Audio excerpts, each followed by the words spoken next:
Welcome to Through the Bible in a Year with Pastor John. We invite you to join us at 1 Oakleigh Avenue in North Providence, Rhode Island.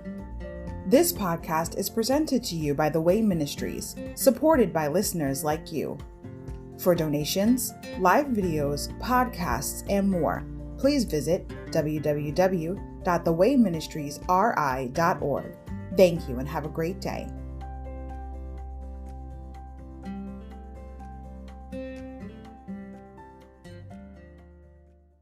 Hi everybody, welcome to Through the Bible in a Year with Pastor John. So glad you could join me today to get a portion of God's Word.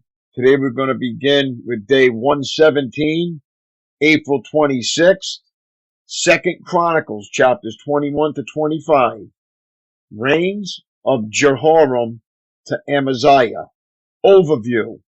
Jehoshaphat's spiritual gains in the nation are all too soon wiped out by the wicked reigns of Jehoram, Ahaziah, and Athaliah. Before reading the tale of intrigue and bloodshed, be sure you understand the family relationships between the main characters and the significance of little Joash's survival as the sole remaining heir of David's dynasty. North, Israel, Ahab, husband, Jezebel, wife. Athaliah, daughter, wife, husband. South, Judah, Jehoshaphat, Jehoram, son. Ahaziah, son. Joash, son. Chapter 21, idolatry in the palace, Jehoram. Chapter 22, idolatry in the palace, Ahaziah, verses 1 to 9, and Athaliah, verses 10 to 12. What was evil in the Lord's sight? Chapters 23 to 24, inconsistency in the palace, Joash. Chapter 25, inconsistency in the palace, Amaziah. What was pleasing in the Lord's sight? Insight. A funeral no one attended, 2 Chronicles 21:20. When wicked Jehoram died of a divinely inflicted disease, chapter 21, verse 20, no one regretted his passing. He was buried in a place apart from the royal cemetery, with no mourners nor customary burning of spices in his honor. Compare Jeremiah 34:5 and 2 Chronicles 16:14. Insight. Judah's history personified, 2 Chronicles 24:1 to 27.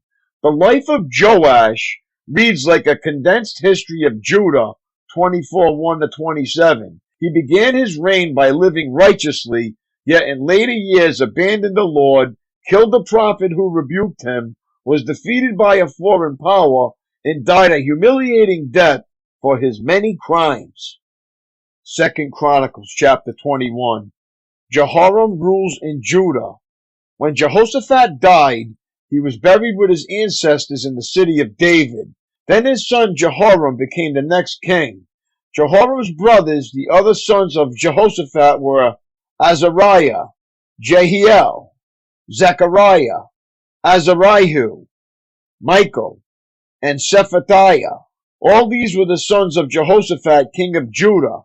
Their father had given each of them valuable gifts of silver, gold, and costly items, and also some of Judah's fortified towns. However, he designated Jehoram as the next king because he was the oldest. But when Jehoram had become solidly established as king, he killed all his brothers and some of the other leaders of Judah. Jehoram was 32 years old when he became king, and he reigned in Jerusalem 8 years. But Jehoram followed the example of the kings of Israel and was as wicked as King Ahab, for he had married one of Ahab's daughters. So Jehoram did what was evil in the Lord's sight. But the Lord did not want to destroy David's dynasty, for he had made a covenant with David and promised that his descendants would continue to rule, shining like a lamp forever. During Jehoram's reign, the Edomites revolted against Judah and crowned their own king. So Jehoram went out with his full army and all his chariots. The Edomites surrounded him and his chariot commanders, but he went out at night and attacked them under cover of darkness. Even so, Edom has been independent from Judah to this day. The town of Libnah also revolted about that same time. All this happened because Jehoram had abandoned the Lord, the God of his ancestors. He had built pagan shrines in the hill country of Judah and had led the people of Jerusalem and Judah to give themselves to pagan gods and to go astray. Then Elijah the prophet wrote Jehoram this letter. This is what the Lord, the God of your ancestor David, says. You have not followed the good example of your father Jehoshaphat or your grandfather King Asa of Judah. Instead, you have been as evil as the kings of Israel. You have led the people of Jerusalem and Judah to worship idols, just as King Ahab did in Israel. And you have even killed your own brothers, men who were better than you. So now the Lord is about to strike you, your people, your children, your wives, and all that is yours with a heavy blow. You yourself will suffer with a severe intestinal disease that will get worse each day until your bowels come out. Then the Lord stirred up the Philistines and the Arabs who lived near the Ethiopians to attack Jehoram. They marched against Judah, broke down its defenses, and carried away everything of value in the royal palace, including the king's sons and his wives. Only his youngest son, Ahaziah, was spared. After all this, the Lord struck Jehoram with an incurable intestinal disease. The disease grew worse and worse, and at the end of 2 years it caused his bowels to come out, and he died in agony. His people did not build a great funeral fire to honor him as they had done for his ancestors. Jehoram was 32 years old when he became king, and he reigned in Jerusalem 8 years. No one was sorry when he died. They buried him in the city of David, but not in the royal cemetery. 2 Chronicles 22. Ahaziah rules in Judah. Then the people of Jerusalem made Ahaziah, Jehoram's youngest son, their next king, since the marauding bands who came with the Arabs had killed all the older sons. So Ahaziah, son of Jehoram, reigned as king of Judah. Ahaziah was 22 years old when he became king, and he reigned in Jerusalem 1 year. His mother was Athaliah, a granddaughter of King Omri. Ahaziah also followed the evil example of King Ahab's family, for his mother encouraged him in doing wrong. He did what was evil in the Lord's sight, just as Ahab's family had done. They even became his advisors after the death of his father, and they led him to ruin. Following their evil advice, Ahaziah joined Joram, the son of King Ahab of Israel, in his war against King Hazael of Aram at Ramoth Gilead. When the Arameans wounded Joram in the battle, he returned to Jezreel to recover from the wounds he had received at Ramah. Because Joram was wounded, King Ahaziah of Judah went to Jezreel to visit him.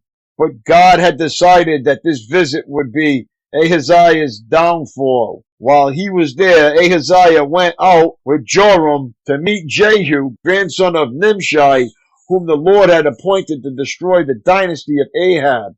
While Jehu was executing judgment against the family of Ahab, he happened to meet some of Judah's officials and Ahaziah's relatives who were traveling with Ahaziah. So Jehu killed them all.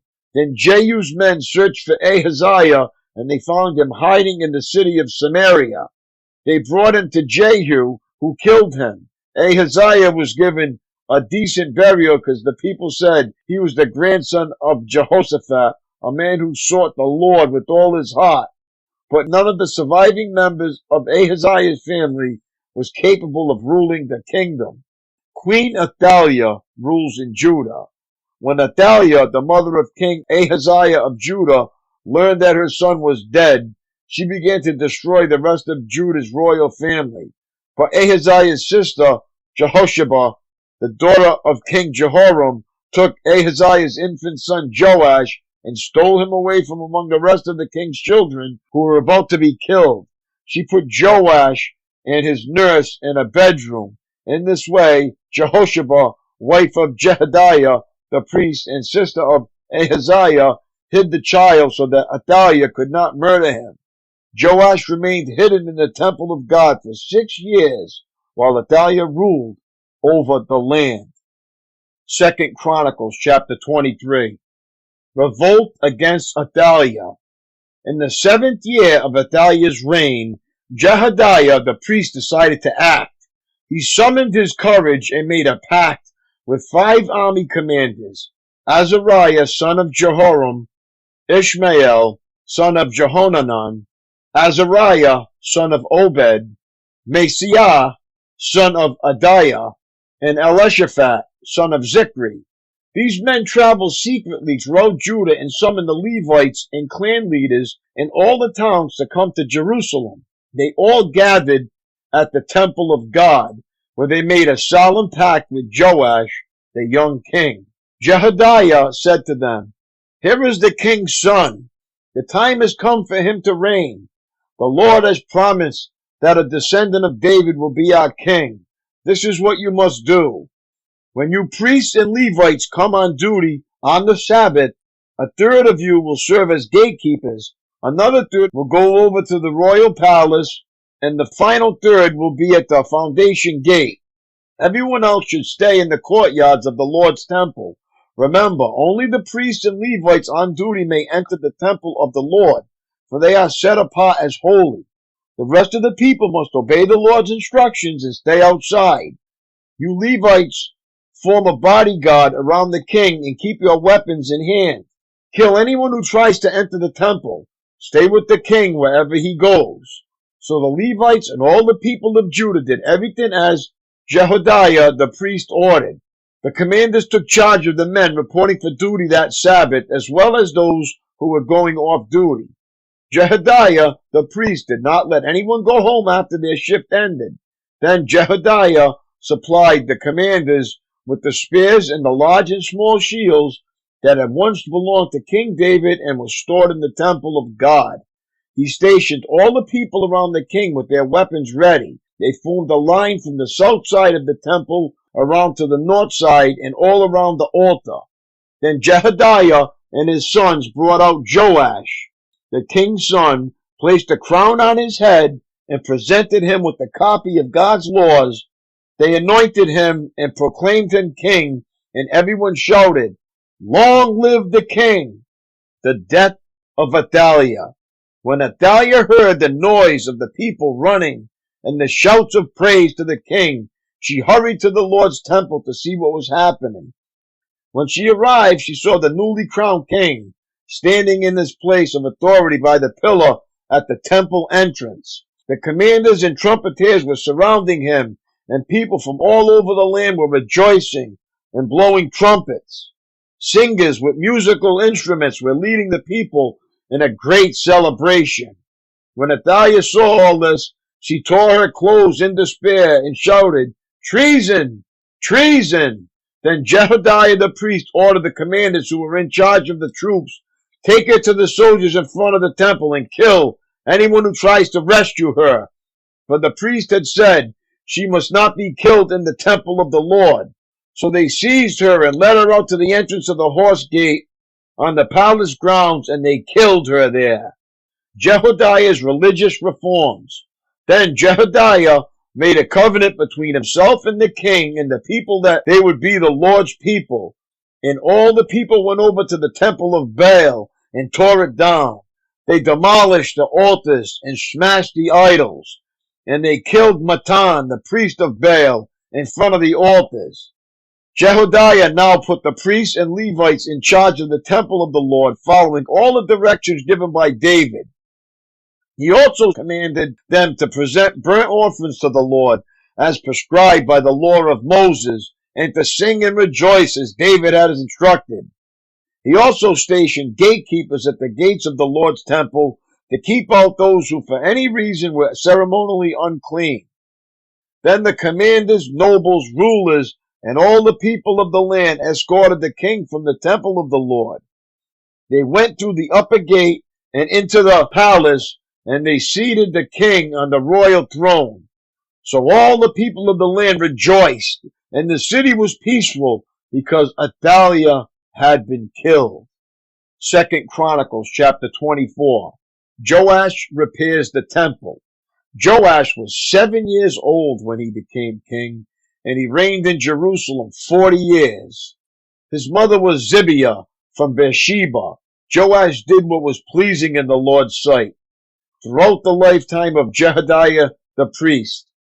Jehodiah chose 2 wives for Joash, and he had sons and daughters. At one point, Joash decided to repair and restore the temple of the Lord. He summoned the priests and Levites and gave them these instructions. Go to all the towns of Judah and collect the required annual offerings so that we can repair the temple of your God. Do not delay. But the Levites did not act immediately. So the king called for Jehodiah, the high priest, and asked him, why haven't you demanded that the Levites go out and collect the temple taxes from the towns of Judah and from Jerusalem? Moses, the servant of the Lord, levied this tax on the community of Israel in order to maintain the tabernacle of the covenant. Over the years, the followers of wicked Athaliah had broken into the temple of God, and they had used all the dedicated things from the temple of the Lord to worship the images of Baal. So now the king ordered a chest to be made and set outside the gate leading to the temple of the Lord. Then a proclamation was sent throughout Judah and Jerusalem, telling the people to bring to the Lord the tax that Moses, the servant of God, had required of the Israelites in the wilderness. This pleased all the leaders and the people, and they gladly brought their money and filled the chest with it. Whenever the chest became full, the Levites would carry it to the king's officials. Then the court secretary and an officer of the high priest would come and empty the chest and take it back to the temple again. This went on day after day, and a large amount of money was collected. The king and Jehodiah gave the money to the construction supervisors who hired masons and carpenters to restore the temple of the Lord. They also hired metal workers who made articles of iron and bronze for the Lord's temple. The men in charge of the renovation worked hard and made steady progress. They restored the temple of God according to its original design and strengthened it. When all the repairs were finished, they brought the remaining money to the king and Jehodiah. It was used to make various articles for the temple of the Lord, articles for worship, services, and for burnt offerings, including ladles and other articles made of gold and silver. And the burnt offerings were sacrificed continually in the temple of the Lord during the lifetime of Jehodiah the priest. Jehodiah lived to a very old age, finally dying at 130. He was buried among the kings in the city of David because he had done so much good in Israel for God and his temple. Jehoiada's reforms reversed. But after Jehoiada's death, the leaders of Judah came and bowed before King Joash and persuaded him to listen to their advice. They decided to abandon the temple of the Lord, the God of their ancestors, and they worshipped Asherah poles and idols instead.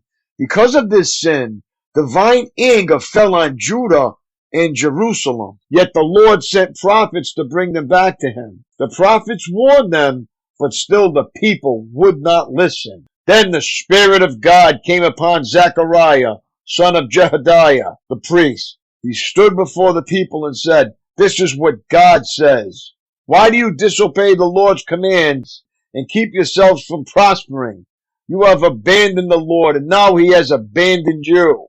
Then the leaders plotted to kill Zechariah, and King Joash ordered that they stone him to death in the courtyard of the Lord's temple. That was how King Joash repaid Jehodiah for his loyalty by killing his son. Zechariah's last words as he died were, "May the Lord see what they are doing and avenge my death." The end of Joash's reign. In the spring of the year, the Aramean army marched against Joash. They invaded Judah and Jerusalem and killed all the leaders of the nation. Then they sent all the plunder back to their king in Damascus. Although the Arameans attacked with only a small army, the Lord helped them conquer the much larger army of Judah. The people of Judah had abandoned the Lord, the God of their ancestors, so judgment was carried out against Joash. The Arameans withdrew, leaving Joash severely wounded, but his own officials plotted to kill him for murdering the son of Jehoiada, the priest. They assassinated him as he lay in bed. Then he was buried in the city of David, but not in the royal cemetery. The assassins were Josachar, the son of an Ammonite woman named Shimeath, and Jehoshaphat, the son of a Moabite woman named Shoma. The account of the sons of Joash, the prophecies about him, and the record of his restoration of the temple of God are written in the commentary on the book of the Kings. His son Amaziah became the next king. 2 Chronicles chapter 25. Amaziah rules in Judah. Amaziah was 25 years old when he became king, and he reigned in Jerusalem 29 years. His mother was Jehoiadan from Jerusalem. Amaziah did what was pleasing in the Lord's sight, but not wholeheartedly. When Amaziah was well established as king, he executed the officials who had assassinated his father. However, he did not kill the children of the assassins, for he obeyed the command of the Lord as written by Moses in the book of the law. Parents must not be put to death for the sins of their children, nor children for the sins of their parents. Those deserving to die must be put to death for their own crimes. Then Amaziah organized the army, assigning generals and captains for all Judah and Benjamin. He took a census and found that he had an army of 300,000 select troops, 20 years old and older, all trained in the use of spear and shield. He also paid about 7,500 pounds of silver to hire 100,000 experienced fighting men from Israel. But a man of God came to him and said, "Your Majesty, do not hire troops from Israel, for the Lord is not with Israel. He will not help those people of Ephraim. If you let them go with your troops into battle, you will be defeated by the enemy no matter how well you fight. God will overthrow you, for he has the power to help you or trip you up." Amaziah asked the man of God, "But what about all that silver I paid to hire the army of Israel?" The man of God replied, "The Lord is able to give you much more than this." So Amaziah discharged the hired troops and sent them back to Ephraim. This made them very angry with Judah, and they returned home in a great rage. Then Amaziah summoned his courage and led his army to the valley of Salt, where they killed 10,000 Edomite troops from Seir. They captured another 10,000 and took them to the top of the cliff and threw them off, dashing them to pieces on the rocks below. Meanwhile, the hired troops that Amaziah had sent home raided several of the towns of Judah between Samaria and Beth Horon. They killed 3,000 people and carried off great quantities of plunder. When King Amaziah returned from slaughtering the Edomites, he brought with him idols taken from the people of Seir. He set them up as his own gods, bowed down in front of them, and offered sacrifices to them. This made the Lord very angry, and he sent a prophet to ask, "Why do you turn to gods who could not even save their own people from you?" But the king interrupted him and said, "Since when have I made you the king's counselor? Be quiet now before I have you killed." So the prophet stopped with this warning, "I know that God has determined to destroy you because you have done this and have refused to accept my counsel." After consulting with his advisors, King Amaziah of Judah sent this challenge to Israel's king Jehoash, the son of Jehoahaz and grandson of Jehu, "Come and meet me in battle." But King Jehoash of Israel replied to King Amaziah of Judah with this story. "Out in the Lebanon mountains, a thistle sent a message to a mighty cedar tree, 'Give your daughter in marriage to my son.' But just then a wild animal of Lebanon came by and stepped on the thistle, crushing it. You are saying, 'I have defeated Edom,' and you are very proud of it. But my advice is to stay at home. Why stir up trouble that would only bring disaster on you and the people of Judah?" But Amaziah refused to listen, for God was determined to destroy him for turning to the gods of Edom. So King Jehoash of Israel mobilized his army against King Amaziah of Judah. The two armies drew up their battle lines at Beth Shemesh in Judah. Judah was routed by the army of Israel, and its army scattered and fled for home. King Jehoash of Israel captured Judah's king, Amaziah, son of Joash and grandson of Ahaziah, at Beth Shemesh. Then he brought him to Jerusalem, where he demolished 600 feet of Jerusalem's wall from the Ephraim gate to the corner gate. He carried off all the gold and silver and all the articles from the temple of God that had been in the care of Obed-Edom. He also seized the treasures of the royal palace along with hostages and then returned to Samaria. King Amaziah of Judah lived for 15 years after the death of King Jehoash of Israel. The rest of the events in Amaziah's reign, from beginning to end, are recorded in the book of the kings of Judah and Israel. After Amaziah turned away from the Lord, there was a conspiracy against his life in Jerusalem, and he fled to Lachish. But his enemies sent assassins after him, and they killed him there. They brought his body back on a horse, and he was buried with his ancestors in the city of David. My daily walk. There are two parts to any military conquest. One, the initial assault, and two, the mopping up operation that deals with any lingering resistance. Keeping that in mind, consider this principle that holds true both in military and spiritual realms. Pockets of resistance, if left unchallenged, can lead to rebellion. Dealing with those pockets is not optional. It is essential if complete victory is to be achieved. Study the life of good King Joash, and you will quickly detect some pockets of resistance in his spiritual life. Idolatry, 24:18. Insensitivity to the message of God's prophet, 24:19-21. And cruelty after the gift of kindness, 24 verse 22. How about you? Are there any areas of your life that have become pockets of resistance, such as finances, pride, time with God, gossip, your thought life, time with family? Pick an area of resistance and deal with it today. In the battle for your heart, allow no pockets of resistance. That's great godly advice, my friends. That's all for today. God bless. Have a great day, and I will see you tomorrow. Lord willing, keep up the good work. Peace.